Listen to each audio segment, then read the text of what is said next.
Tak ceritani di roda politik ya. Jadi Irian Jaya yang sekarang Freeport itu sudah direncanakan untuk diambil oleh Amerika sejak tahun 57. Jadi Direktur CIA, Badan Intelijen Amerika sudah punya rencana besar untuk mengambil emas-emas di Papua. Terus presidennya pada waktu itu adalah John F. Kennedy. John F. Kennedy itu pengagumnya Bung Karno, teman dan sahabatnya Bung Karno. John F. Kennedy tidak setuju kalau Irian Jaya diambilin, dirampok oleh Amerika.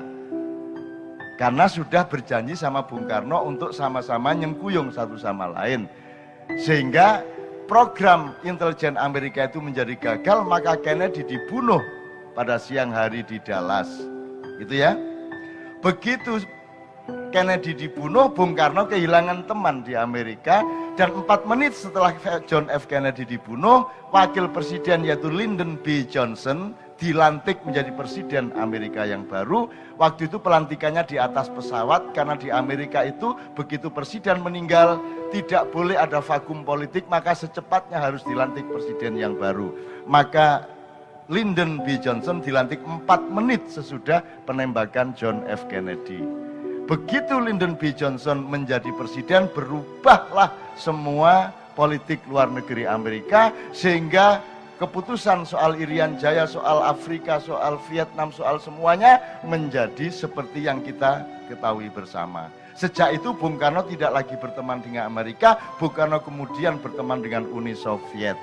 Nah, karena John F. Kennedy dibunuh, karena akan mempertahankan Irian Jaya, dan Bung Karno juga mempertahankan Irian Jaya, maka Bung Karno dijatuhkan juga pada tahun 1965.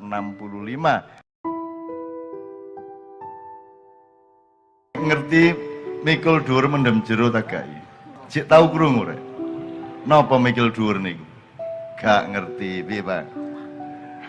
Masa gak ngerti rek mikul dhuwur rek? Mikul dhuwur mendem jero. Udah ndak ngerti? Lah piye iki Sunan Kalijaga sing gawe? Mosok sampean gak ngerti mikul dhuwur iki lho, kan karo bapakmu ibumu hormat agak. Mbahmu, buyutmu. Saiki aku takon, bapak, mbah, buyut terus nek cara Jawa sampai piro? Sampai piro? Piro? Sampai debok bosok, udeg-udeg. Ana piro kabeh? 18. Jadi dari anak bapak terus mendukur sampai pengisor iku 18. Dan itu prestasi peradaban yang tidak bisa dicapai oleh bangsa manapun di dunia kecuali bangsa Jawa. Jadi mikul dhuwur itu artinya kon kudu ro asal usulmu, ojo langsung Nabi Adam tok. Ancen nenek turun Nabi Adam mosok langsung Nabi Adam ngono iya ancen rek. Tapi kita mikul dhuwur ngerti asal usulmu tekan ndi ya, mengerti Tuban itu dulu bagaimana. Sehingga faltandur nafsum ma qaddamat liqat, wahai manusia engkau wahai orang yang beriman, lihatlah ke depan, kata Allah di surat Al-Hasyr. Itu kita tidak bisa melihat ke depan kalau kita tidak berasal dari belakang. Ngono ya rek ya. Dadi nyaduk bal gak iso banter tegak mundur sik sikile lak ngoten nah.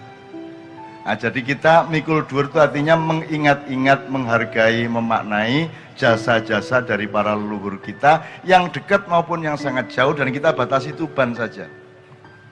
Tuban itu salah satu mbahnya Indonesia, nek gano Tuban, gano Indonesia, ngono rek. Gitu loh. Upama gano Indonesia, Tuban tetap Tuban loh Pak Uda. Tetap loh, tetap ono Tuban, masih gano Indonesia. Jadi Indonesia itu, aku takon, bangsa Indonesia dilahirkan oleh Republik Indonesia atau Republik Indonesia dilahirkan oleh bangsa Indonesia? Yang mana? Sing bapake sing di bangsa Indonesia atau Republik Indonesia? Bangsa Indonesia bapaknya apa anaknya? Bapaknya. Republik Indonesia anaknya. Jadi pemerintah Indonesia kudu mikul dhuwur nang bangsa Indonesia. Ngono ya maksudnya, nek mendem jero apa mendem jero? Dipendem sing jero ngono. Mendem jero itu artinya ojo dieling-eling eleke bapak mbah biyen.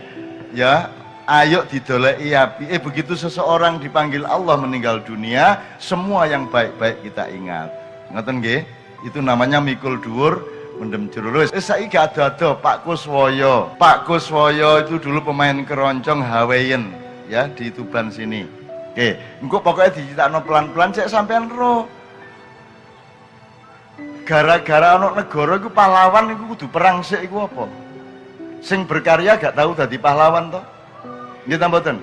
Angger kon biyen perang, matek, ditembak terus pahlawan. Tapi sing berkarya tukang becak setengah mati, setia becak sampai tuwek gak dadi pahlawan. Nek ana wong gede, profesor numpak sepeda ngono dimuat di koran. Lah sing nggawa rengkek numpak sepeda ket enom sampai tuwek gak tau mlebu koran. Gitu ya. Jadi menurut saya Gus Plus adalah pahlawan Tuban. Ngono rek.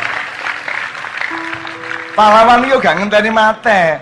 Ya saiki ya pahlawan. Pahlawan adalah orang yang jasanya sangat besar. Tidak ada komponis, tidak ada pencipta lagu seluruh dunia yang karyanya jumlah maupun popularitasnya melebihi Mas Tony Kuswoyo, Mas Nomo Kuswoyo, Mas Yon Kuswoyo sama Mas Yok Kuswoyo. Aku karo Kiai Kanjeng iki ketoke koyo ngene iki nang ndi tapi gawe lagu iku paling pol ya mek 30 ya. Lah iki lagune sampean lho, sak dulur wong papat iki lagune 923. Dadi ku gawe lagu bendino gak kok berabi. Gitu mboten. Lah 923 iku lho, kadek populer kabeh, ya ta gak? Wis sampean masih gak tahu Gus Plus zaman biyen mergo consi, tapi mesti ora artine. Mesti tahu krungu-krungu kita mboten. Wis misale apa wis sing kon apal? Diana, Diana kekasihku siji apa meneh? Kolam susu sik, engko dinyakno Kiai Kanjeng untuk lagu pertama. Apa meneh? Nusantara, apa meneh? Ke Jakarta aku. Loh, apal? Ya apa? Loh, apal majalah arek enom terus nyanyi-nyanyi ngono ngene sing bujangan. Apa susahnya? Loh, apal lho?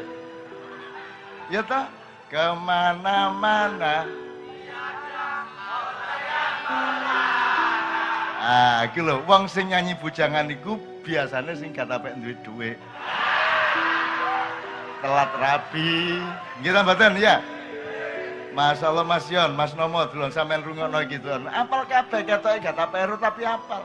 Nah saiki aja mek apal lagune Ruwa Wonge. Ngono ya? Ruwa Wonge.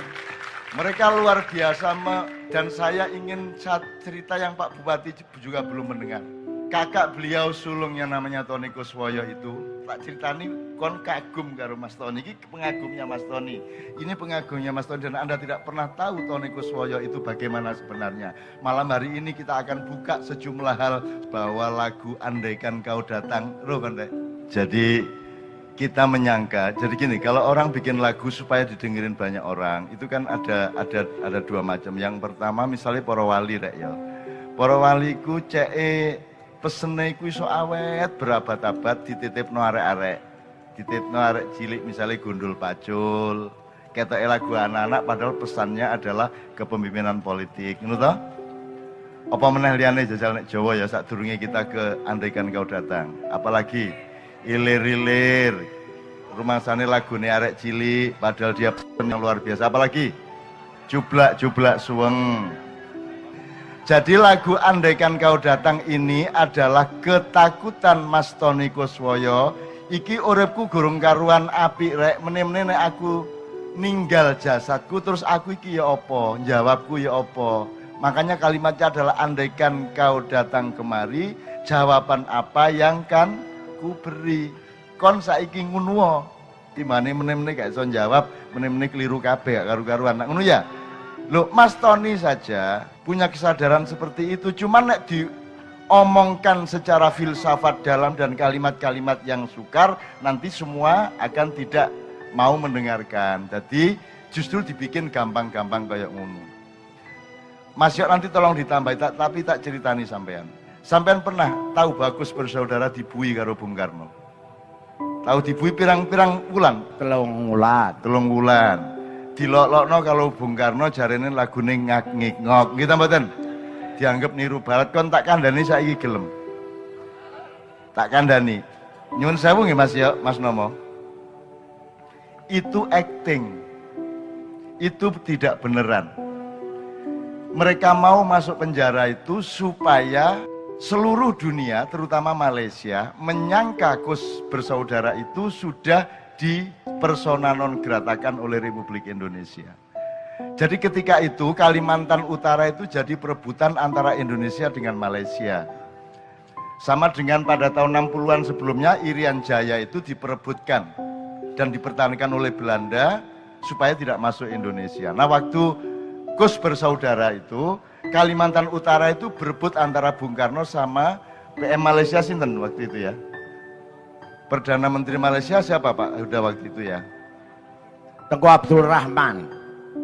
Abdul Razak atau Abdul Rahman? Abdul Rahman ya? Abdul Rahman. Tengku Abdul Rahman. Jadi gini, Mas Tony itu diajak untuk bikin strategi kon apen-apen dikutuk di Indonesia, tak kunjoro 3 bulan, ojo kondo adikmu, ojo kondo sopo-sopo, ini satu perlindungan intelijen. Nanti kamu melarikan diri ke Malaysia, setelah itu Malaysia akan percaya bahwa kamu betul-betul sudah diusir oleh Indonesia, maka kamu akan diterima oleh Malaysia. Nah, beliau akan berkiprah di Malaysia menjadi tokoh Malaysia, tapi diam-diam menjadi intel yang menyelidiki segala hal mengenai Malaysia. Menurut ceritanya. Betul.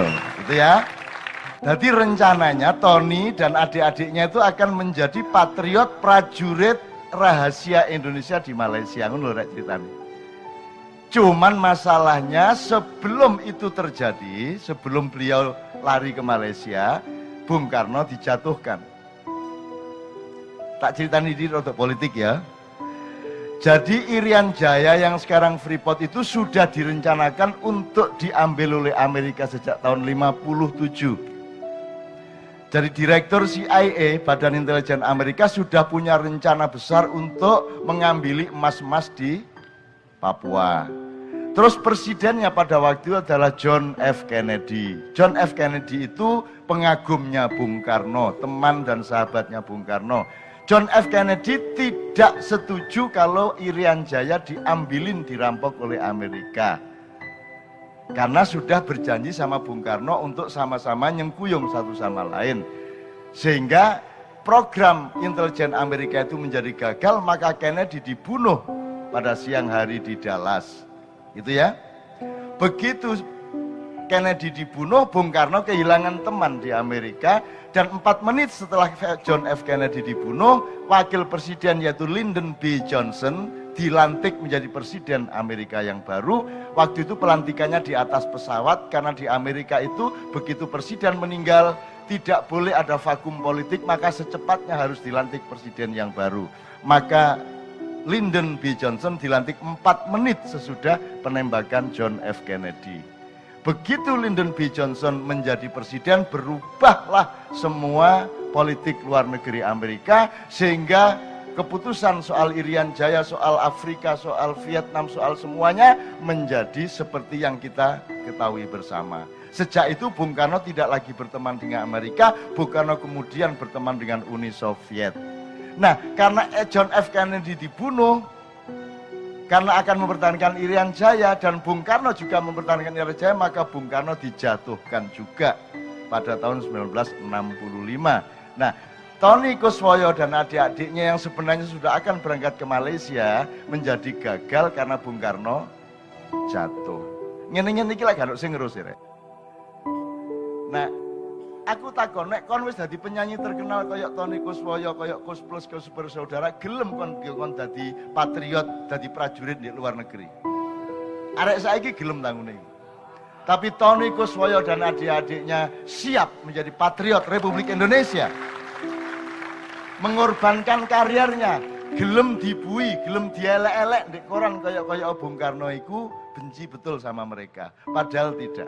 sebenarnya. Dan itu saya sampai hari ini kagum luar biasa kepada Mas Tony, Mas Nomo, Mas Yon sama Mas Yo. Dan itu yang menyebabkan saya minta kepada Pak Fathul Huda, Pak mbok tolong aku nang Tuban kali ini aku dibarengno di panggung karo Mas Nomo, karo Mas Yon, karo Mas Yo. Nah akhirnya beliau berdua datang, Mas Yon kebetulan sudah ada acara. Jadi malam hari ini teman-teman sekalian, mudah-mudahan ini adalah liqaun azim, pertemuan agung yang ditakdirkan oleh Allah Subhanahu wa taala. Hadirnya beliau berdua bukan hanya supaya Anda menghargai Kus Plus dan Pak Kuswoyo, tapi juga supaya Anda semua memiliki kesadaran terhadap leluhur-leluhur kita, pahlawan-pahlawan Tuban, dan sesepuh-sesepuh Tanah Jawa, yang semuanya sebenarnya pintunya adalah Tuban. Ngoten nggih? Oke. Mas Yo ini gini, jadi ngene, nek Mas Tony itu orang yang sangat mengagumkan dan lengkap pengetahuannya, lengkap daya ciptanya. Mas Tony itu tidak hebat main gitar maupun main piano, tetapi daya ciptanya tidak bisa disaingi oleh siapapun saja. Semua pemain-pemain piano dan keyboard di Indonesia yang hebat kagum sama Tony Kuswoyo. Nek aku pribadi, Tony Kuswoyo dan Kus Plus adalah pahlawan nasional. Amin. Soalnya wong iki gak niru sapa-sapa wis ngene iki. Wis ngene iki asli ya ngene iki. Dadi nek Tony Kuswoyo itu kepemimpinannya lengkap. Nek Yon Kuswoyo itu adalah budayawan seniman yang seperti burung merak yang penuh keindahan kemana-mana. Yok Kuswoyo adalah seorang filosof dan seorang mistikus yang sangat diem dan sangat mendalam pikiran-pikirannya. Dan Nomo Kuswoyo adalah seorang gento preman. Ya. Ngadek Cak Nun. Kowe ngelono aku gento preman kok apa kira-kira wis wani musuh aku kowe. Ngawur ae, wong tuwek diarani gento. Preman itu dari kata freeman, Mas. Manusia merdeka. Tahu. Gitu. Tapi nek wong kene ngerti gento terus. Loh, sampean tak omongno gendo iku cek wong-wong salah sangka, dadi dianggepe sampean ku mek sapa-sapa ngono, padahal nek roh temene, Pancen bener. Seneng to? Ngendikane Cak Nun iki bener. Nom-nomanku aku yo gento. Yo. Zaman nomku iku aku gento. Nang sing tak gentoni Cina-Cina. Oh, wis aja banter-banter ta sampean iku lha apa sampean? Aku iki. Gak enak sampean iku wasi kok nom-nom arek niru lho, gak ya? Gak wis aja.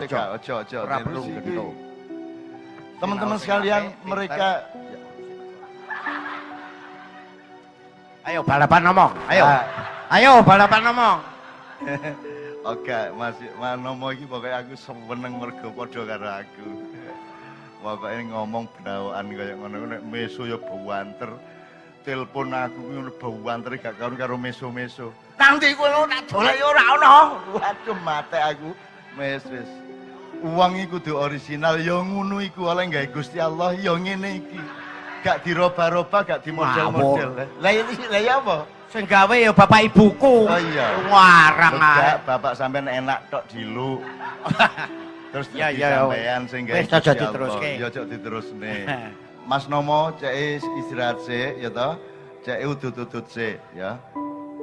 Oke, sekarang sampean istirahat sik bismillahirrahmanirrahim. Saya beri kesempatan mas-mas ini yang harus pulang karena ada keperluan-keperluan lain dipersilakan, tidak ada masalah. Semua tetap terlibat di dalam doa-doa yang baik untuk seluruh masyarakat Tuban. Oke, monggo. Mudah-mudahan penghormatan kepada orang tua, kegembiraan itu juga bagian dari pengajian. Allah mengatakan, gembirakanlah mereka orang-orang yang beriman, betul enggak? Jadi agama iku nek enggak menggembirakan ya apa ceritane? Ngono ya Rek ya. Jadi agama itu kalau berdakwah, kalau apa-apa nomor satu harus bikin gembira orang yang mendengarkan. Jadi dakwah itu gak mek kudu maca ayat-ayat Quran tok, tapi ekspresi manusia yang sejati, ekspresi manusia yang murni, yang orisinal itu juga ayat-ayat Allah Subhanahu wa taala. Kan ngono Rek ya? Karena ayat ada 3, yaitu ayat yang di dalam Al-Quran, ada ayat yang di alam semesta, dan ada ayat yang di dalam diri manusia. Fil afaki wa fi anfusikum. Cuman wong saiki iki mergo wis biasa nek pengajian iku kudu nganggo kaya ustad-ustad ngono iku dianggepi nek ngene iki duduk pengajian. Ngono ya rek ya. Jadi pengajian itu duduk kon dikandani tapi kon sinau. Duduk nomor siji kon dikandani apa, tapi kon sinau apa, gitu mboten? Nomor satu bukan engkau diajari apa, tapi engkau mempelajari atau belajar apa. Masih kon mek ndelok tletong, nek kon gelem sinau iku jenenge pengajian, gitu ya. Jadi ayat Allah itu tidak hanya yang ada di Quran, sebab Quran itu zaman Nabi Musa ya guru ngono, jadi berarti gak tahu pengajian Nabi Musa biyen. Apa mana Nabi Adam gak tahu ngurungono tausiah. Gitu ya. Jadi pengajian itu wis ngerti ya bedane pengajian karo pengajian ya. Pengkajian itu menganalisa, mendalami sesuatu secara akal pikiran. Kalau pengajian itu ngunggahno ajining derajating wong urip sendengan kali kula kabeh. Jadi sekali lagi ini semua tadi itu pengajian. Ini semua pengajian. Mas Nomo itu tadi begitu murninya ya ngono iku nomo sing diciptakan oleh Allah Subhanahu ya ngono iku. Dan wong saiki lah apen-apen kaya iya. Kaya kethek ya. Ora. Kaya kethek tak dono. Ora. Cakno tak dono takkan ngroyok baloku kabeh iki. Kethek lho niru sampean. Nah, iya, setuju. Jadi gini loh teman-teman sekalian, saya ingin ngomong sama Anda, sama Pak Huda dan semuanya. Pengajian adalah Anda memahami ciptaan Allah. Ciptaan Allah itu tidak hanya ayat Quran. Quran itu bahkan belakangan hadirnya. Ciptaan Allah Anda melihat rumput, ingat Allah dan kagum sama Allah, kuwi jenenge pengajian. Ndelok gunung, ndelok segara, Anda bilang Rabbana ma khalaqta hadza batila. Anda bilang astagfirullah, masya Allah, apik temen ciptaan Gusti Allah itu jenenge pengajian. Jadi pengajian bentuknya gak mek sampean kula kandhani. Di dalam tradisi Islam tidak ada tutur-tutur asline. Sing ono ngandani satu sama lain, tawasau bil haqqi wa tawasau bis sabr. Rasulullah mengatakan ad-dinu an-nasihah. Agama adalah nasihat. Ngerti? Nasihat itu artinya duduk tutur-tutur ngandani wong, nyalah-nyalahno wong, ngongkon-ngongkon wong ngene ngono. Nasihat itu artinya dalam bahasa Arab aslinya adalah kesetiaan, komitmen, kasih sayang satu sama lain.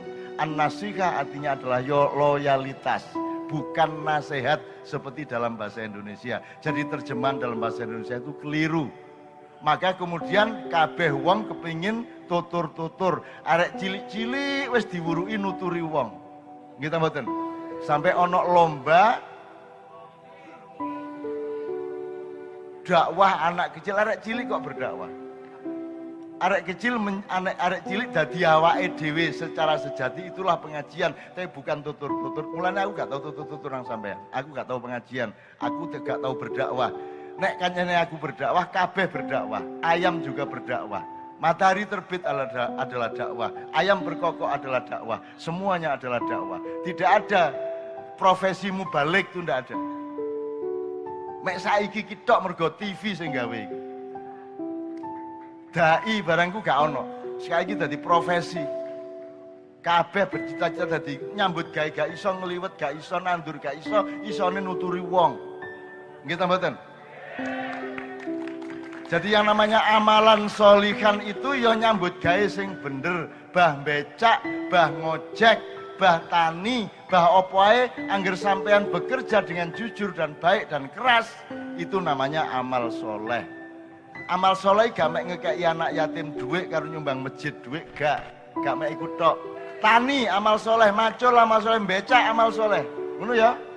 Angger itu nek becak itu amal soleh ngono. Sing amal soleh itu pengajian, ceramah ngono. Kanjeng Nabi gak tahu ceramah, gak tahu. Kanjeng Nabi ku mek jawab wong sing takon. Gak tahu kok, ayo kene. Qala Rasulullah sallallahu alaihi wasallam. Wong saiki senengane kon ngerti enggak? Nek aku nyeramai awakmu, diem-diem saya menuduh bahwa saya lebih alim dari kamu, betul enggak? Nek aku ngandani nutur-nuturi berarti diam-diam saya menuduh Anda orang yang belum baik sehingga saya usahakan supaya Anda baik. Lah ngono. Mulane aku rene gak nutur-nuturi sampean, aku rene kekancan karo sampean, seduluran karo sampean, golek ilmu bareng-bareng.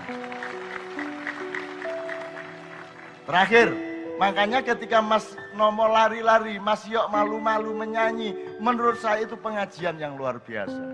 Itu Anda belajar. Tidak ada orang berjitiat kayak beliau. Ijtihad itu artinya golek sesuatu sing anyar. Telo dadekno gethuk, beras dadekno sego, lah ngono sih. Kayu dadekno kursi. Ya ta gak? Lemah dadekno boto, dadekno omah, itu nama ijtihad, itu namanya karya. Terus anggitmu sing pengajian itu sing ustad-ustad sing ceramah-ceramah, aku takon. Sing berjasa nomor 1 sekarang di acara ini antara lain siapa? Sing termasuk pertama berjasa. Sama? Ngene wis tak jawab, sing gawe listrik biyen. Wis saiki pateno wis listrike. Sing gawe listrik biyen Muslim ta duduk? Sapa? Thomas Alva Edison. Kira-kira oleh ganjaran tak gak Thomas Alva Edison? Terus kok ngomong kok kafir sing gawe listrik, aja ate gawe listrik ngono. Ayo kantor kabupaten peteng dedet nganggo sentir. Cara berpikir kita itu sekarang sempit luar biasa di Indonesia ini. Dan mereka adalah orang-orang yang merdeka yang membebaskan kita dari kesempitan dan kedangkalan itu. Ngono rek. Engko ngene jare bid'ah. Mikrofon iki sing gawe sapa? Wong Arab ta? Wong Irak ta? Kiai Haji sapa ta? Sapa sing gawe mikrofon? Mbok matur nuwun karo sing gawe. Nggih mboten? Kira-kira Gusti Allah ya apa sikape nang wong sing gawe mikrofon iki piyen? Sehingga swara iso ditrungokno sampe tutuk kono. Kira-kira mlebu neraka ngono. Kon tak lebokno neraka mergo nggarakno swara iso tutuk ado ngono. Jadi rada mikir nih po, sing nomor 1 duduk sapa kon, tapi karyamu apa? Duduk sapa kon, tapi kelakuanmu ya apa? Lah ngono sih. Nggih ta mboten? Bah jenenge pelem, bah jenenge jambu, sing penting sehat legi ta gak? Nggih ta mboten? Sing penting sehate legine niku jenenge jambu sak karepmu. Gak jambu sak karepmu nggih mboten? Kus plus cuma nama, yang penting bukan kus plus namanya, yang penting adalah karya-karyanya menyangkut dan meresap di dalam hati kita semua. Ojo adek takon agamane apa? Babah kono. Kon kate takon nama agamane apa ngono? Mang jelas to astagfirullah Allahu akbar. Wong gendeng ta sing ngomong ngono dudu Islam iku. Wis cetha kaya ngono. Masa jek kudu saya Islam lho, masa ngono. Islam gak Islam aja didelok cangkeme tapi didelok kelakuane ya apa. Lah ngoten sih. Ki sepurane ki rada muring-muring aku iki. Aku kuwatir ngene iku kok gak pengajian lho. Ngono ku pengajian. Ya apa sih rek kon iku? Aku takon saiki. Sing jek sekolah di pondok. Sampean di pondok. Pondok mana, Dik? Sunan Derajat. Di sana pelajaran agama berapa persen, pelajaran umum berapa persen? Iki untuk yang belum tahu aja. Ya sing wis ngerti meneng ya. Dijawab cek krungu kabeh. 50%. Oke. Pelajaran agama contohnya apa? Ya? Dinia. Apalagi sebut 3 pelajaran agama di pesantren Sunan Derajat. MK. Oke, satu lagi. Sing pelajaran agama. Tobia. Sing pelajaran umum, duduk agama. Yang pelajaran umum yang bukan agama apa? Mas ayo jawab. Yang pelajaran umum apa? Matematika, IPA, sama IPS Oke. dan lain-lain. Kon kok gelem tak takoni kaya ngono? Kon kok gak bantah karo pertanyaanku? Saya hanya menurut kepada orang tua. Nek wong tuamu ngejak ngombe toak kok turuti? Tidak. Karena Tidak. itu jelek. Jelek, oke. Pertanyaan saya tadi benar apa salah? Benar. Atau gak ru nek pertanyaanku salah? Kon nganut karo pertanyaane wong sing kok anggap luwe pinter.